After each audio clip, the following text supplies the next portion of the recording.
महाशिवरात्रि के पावन अवसर पर पूरे घर में भक्ति और उत्साह का माहौल है। मंदिर को फूलों और दियों से सजाया गया है। शंख और घंटियों की आवाज के बीच सारू, वेद, सरूजा और चंद्रकांत एक साथ पूजा में बैठे नजर आते हैं।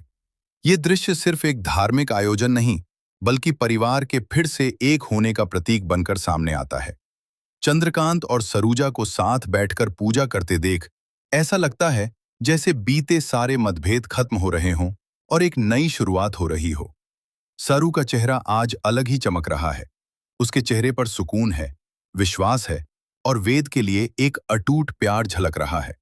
वहीं वेद भी पूरे आत्मविश्वास और खुशी के साथ सारू का साथ देता दिखाई देता है।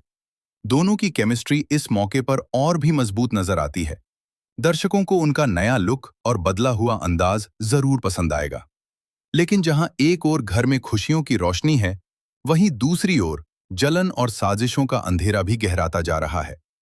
अनिका और उर्मिला इस पूरे दृश्य को देखकर अंदर ही अंदर तिलमिला उठती हैं।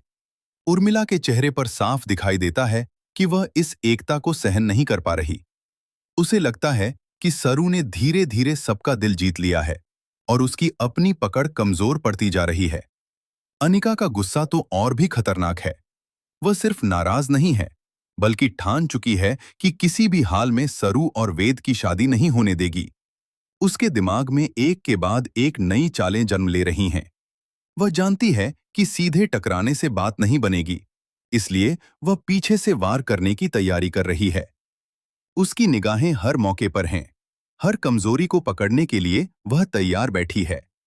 कहानी में बड़ा धमाका तब होता है जब वेद के पिता यानी तारा के पति खुलकर अपना फैसला सुना देते हैं। वह साफ शब्दों में कहते हैं कि सरू और वेद की शादी अब होकर रहेगी। उन्होंने लंबे समय तक अपने बेटे को उदास देखा है, उसे टूटते हुए देखा है, और अब वे उसके चेहरे पर सिर्फ खुशी देखना चाहते हैं। वह तारा से भी कह देते हैं कि शादी में आना है तो आओ, नहीं आना है तो मत आओ, लेकिन इस रिश्ते को कोई नहीं रोक सकता।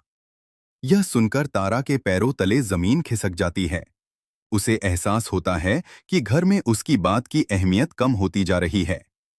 उसका गुस्सा और अहंकार उसे चैन से बैठने नहीं देता। वह सोच में पड़ जाती है कि अब क्या किया जाए। आखिरकार वह एक बार फिर अनिका से हाथ मिलाने का फैसला करती है। दोनों मिलकर एक नई साजिश की रूपरेखा तैयार करने लगती हैं। इधर पूजा के दौरान एक ऐसा पल भी आता है जब सरू और वेद की नजरें मिलती हैं और दोनों के बीच बिना शब्दों के बहुत कुछ कह दिया जाता है। सरू को अंदेशा है कि कुछ लोग उनकी खुशियों से खुश नहीं हैं, लेकिन इस बार वह डरने वाली नहीं है।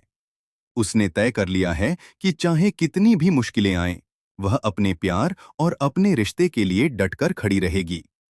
पूरे एपिसोड में भावनाओं का उतार चढ़ाव दर्शकों को बांधे रखेगा। एक तरफ भक्ति और विश्वास का माहौल, तो दूसरी तरफ जलन और षड्यंत्र की आहट। सवाल यह है कि क्या अनिका और तारा की नई चाल सफल होगी? क्या शादी से पहले कोई बड़ा तूफान आने वाला है?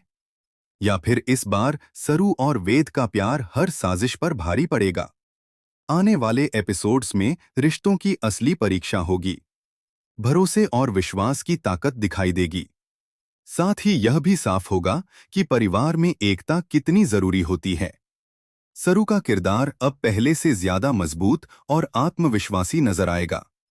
वह सिर्फ एक बहू या प्रेमिका नहीं, बल्कि अपने हक और अपने रिश्ते के लिए लड़ने वाली एक सशक्त महिला के रूप में उभरेगी।